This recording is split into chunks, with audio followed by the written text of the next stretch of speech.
10th class. अब बच्चे हम चैप्टर नंबर 9 स्टार्ट कर रहे हैं। चैप्टर नंबर 9 का थ्योरम नंबर 1 है। इनकी जो इससे रिलेटेड जो डेफिनेशंस थी वो हम प्रीवियस लेक्चर में कवर अप कर चुके हैं। थ्योरम नंबर 1 हमारे पास है, one and only one circle can pass through 3 non collinear points. कहते हैं कि हमारे पास 3 नॉन कोलिनियर पॉइंट्स हैं, A and 3, A, B and C। 3 non collinear point में से जस्ट वन सर्कल कैन पास, ये हमने प्रूव करना है। सबसे पहले अब नेक्स्ट हम क्या करेंगे, join A to B and B to C। हमने A को B से ज्वाइन करवा दिया एंड B को C से ज्वाइन करवा दिया। नेक्स्ट अब क्या करेंगे, draw DF perpendicular to AB। ये हमारे पास AB है, AB के ऊपर हमने परपेंडिकुलर ड्रॉ किया।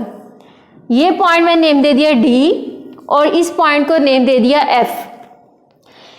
अब नेक्स्ट हमारे पास है ड्रॉ परपेंडिकुलर टू BC। अब BC पर जो परपेंडिकुलर ड्रॉ किया उसे हमने कह दिया कि HK। ये हमारे पास है, इसके ऊपर परपेंडिकुलर ड्रॉ किया H एंड K। अब नेक्स्ट हम क्या करेंगे, ज्वाइन A2, इस पॉइंट को जहां 2 परपेंडिकुलर इंटरसेक्ट करवा रहे हैं उस पॉइंट को हम O का नेम देंगे। Join O to A, O to C and O to B। इन पॉइंट्स को हमने मीट करवा दिया। अब जिस पॉइंट पर ये 2 परपेंडिकुलर इंटरसेक्ट किए थे, अपने रेडियस के अकॉर्डिंग आप अपनी कंपास ओपन करेंगे और रेडियस के मुताबिक अपनी कंपास ओपन करने के बाद आप इसके ऊपर परपेंडिकुलर ड्रॉ करेंगे, सर्कल आप ड्रॉ करेंगे। जितना इसका रेडियस होगा अपनी कंपास ओपन करेंगे आप, तो इसके ऊपर इस तरह से आप सेमी सर्कल ड्रॉ करेंगे जो कि इन तीनों पॉइंट में से पास होगा। तो फिर हम ये कह सकते हैं कि हमारे पास जितनी भी ये हमने 3 पॉइंट्स लिए, इनमें से जस्ट वन सर्कल पास कर सकता है। यानी join A with B, join A with B, B with C and draw DF perpendicular to AB and HK perpendicular to BC and same as it is, जो DF है वो perpendicular है AB, so DF and HK, जो DF और HK not parallel to each other, क्योंकि parallel इस तरह से अगर ये होते तो हम कहते हैं कि ये पैरेलल है, तो ये एक दूसरे के पैरेलल नहीं है, बल्कि ये दोनों परपेंडिकुलर एक दूसरे को इंटरसेक्ट कर रहे हैं और इंटरसेक्ट कर रहे हैं eight the point of O।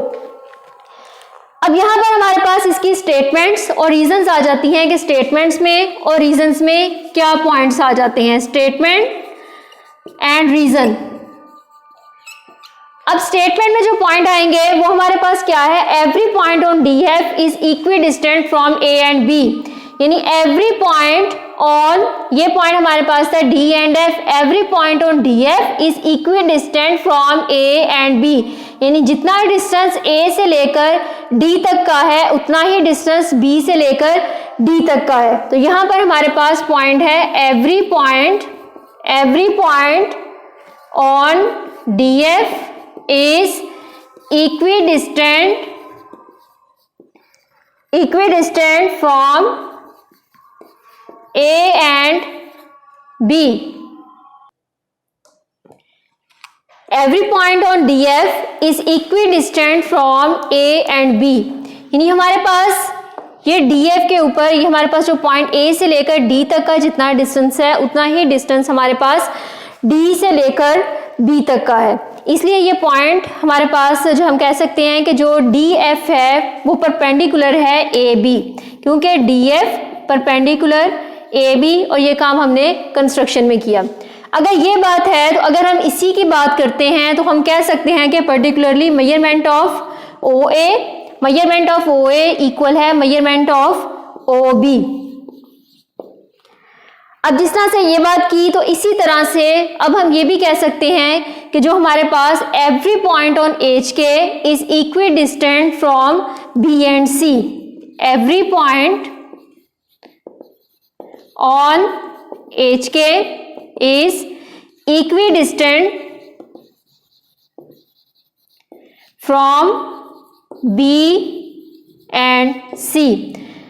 अब एच के ऊपर भी जिस तरह से हमारे पास ए बी के ऊपर ये जो परपेंडिकुलर था ये इसके हर पॉइंट से इक्वल डिस्टेंस पर था, तो इसी तरह से बी सी के ऊपर परपेंडिकुलर है एच के, और बी से सी तक का जितना डिस्टेंस होगा बी से लेकर एच तक का उतना ही एच से लेकर सी तक का होगा। तो इन पॉइंट्स पर भी हमारे पास उतना ही दोनों का डिस्टेंस होगा, इसलिए हम कह सकते हैं कि हमारे पास जो एच के है वो परपेंडिकुलर है बी सी पर। ये काम भी हमने कंस्ट्रक्शन में किया।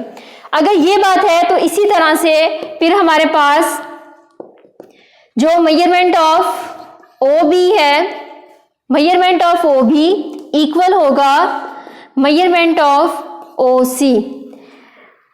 अब ये हमारे पास यहाँ पर कंस्ट्रक्शन वर्क में अगर ये है तो हमारे पास ये भी इसमें सिचुएशन हमने देखी है कि जो डी और एफ परपेंडिकुलर था और एच और के परपेंडिकुलर था, दोनों ने एक दूसरे को जिस पॉइंट पर इंटरसेक्ट किया वो पॉइंट था ओ। तो इसी तरह से hence now O is only the common point to D F and H K which is equidistant from A B and C. और अगर हम ओ को देखें, ओ से ए तक का जितना डिस्टेंस है, ओ से बी तक का, ओ से सी तक का, तो तीनों डिस्टेंस हमारे पास इक्वल होंगे। तो so measurement of O A equal है measurement of O B equal है measurement of O C. However, there is no such other point except O. तो O के अलावा कोई भी ऐसा पॉइंट नहीं है हमारे पास जहां पर इनमें से किसी भी एक पॉइंट ने जाकर टच किया हो या इंटरसेक्ट किया हो। तो इसलिए हम कह सकते हैं कि O ही हमारे पास एक ऐसा पॉइंट है जहां पर ये इन दोनों परपेंडिकुलर्स ने इंटरसेक्ट किया, और हमारे पास O ही एक ऐसा पॉइंट है जहां से हमने सेमी सर्कल ड्रॉ किया। तो लास्ट पे फिर हम कह सकते हैं कि ultimately there is only one circle can pass through three non collinear points A B and सी।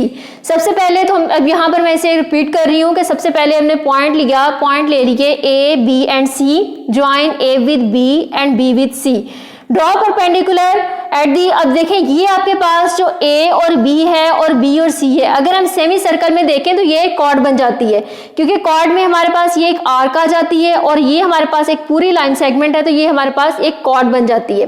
तो इस कॉर्ड के ऊपर हमने परपेंडिकुलर ड्रॉ किया एंड बी सी कॉर्ड के ऊपर भी हमने परपेंडिकुलर ड्रॉ किया एच एंड के। दोनों परपेंडिकुलर ने एक दूसरे को इंटरसेक्ट किया at the point of O. Every point on D F is perpendicular, every point on D F is equidistant from A and B. अगर ये हमारे पास इक्वी डिस्टेंस है तो हम कह सकते हैं कि measurement of O A equal है measurement of O B. Same as it is B C के ऊपर परपेंडिकुलर ड्रॉ किया तो हमारे पास परपेंडिकुलर, और इसी तरह से अगर इनका डिस्टेंस देखें तो बी से एच तक का और एच से सी तक का इनका डिस्टेंस भी सेम होगा, और इसी तरह से measurement of O B equal है मेजरमेंट ऑफ ओ सी।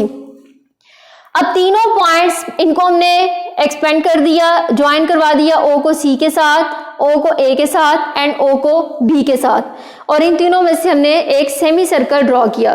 तो हमारा ये थ्योरम प्रूफ हो गया कि one and only one circle can pass through three non collinear points. In three non collinear point में से हमारे पास जस्ट वन सर्कल पास कर सकता है।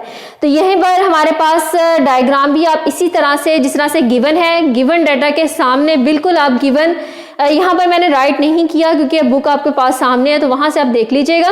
तो गिवन डाटा के बिल्कुल सामने ही आपने डायग्राम बनानी है, क्योंकि स्टूडेंट्स आप ये करते हैं कि आप सबसे पहले वो गिवन भी लिख लेते हैं, उसके बाद प्रूफ भी लिख लेते हैं, कंस्ट्रक्शन भी लिख लेते हैं, तो लास्ट पर जाकर इसके सेंटर में आपकी डायग्राम आ जाती है। तो ये थ्योरम करने का रॉन्ग वे है कि आपने गिवन डाटा के फौरन सामने आपने डायग्राम बनानी है, और फिर आपने जैसे यहाँ पर अगर गिवन डाटा राइट कर रहे हो तो उसके सामने बिल्कुल आपकी डायग्राम होनी चाहिए। तो फिर आपकी रिक्वायर्ड कंस्ट्रक्शन और इसमें प्रूफ और जो भी चीजें इसमें आ रही हैं तो रिक्वायर्ड आपकी नेक्स्ट बाद में होनी चाहिए, क्योंकि अगर आप डायग्राम लास्ट पे जाके बनाओगे तो अगर आपका फर्स्ट पार्ट चेक हो गया, थ्योरम चेक हो गया, अब हमें क्या पता कि आपने डायग्राम बनाई है या नहीं बनाई। तो डायग्राम आपकी फर्स्ट पे होनी चाहिए, अदरवाइज आपको थ्योरम के मार्क्स जो है वो नहीं मिलेंगे। तो इसी तरह से आपने इस थ्योरम की प्रैक्टिस भी करनी है और इसको लिख के चेक करना है, क्योंकि अगर आप थ्योरम को लर्न करेंगे तो लर्न करने से थ्योरम जो है वो कभी भी याद नहीं होता, इसलिए आपने इसको प्रैक्टिस करके जो है वो इसको बुक पे सॉल्व करके आपने इसको फिर कंप्लीट करना है। अब इस थ्योरम की आपने अच्छी तरह से प्रैक्टिस करनी है। तो ओके, जज़ाकल्लाह एंड अल्लाह हाफिज़ 10th क्लास।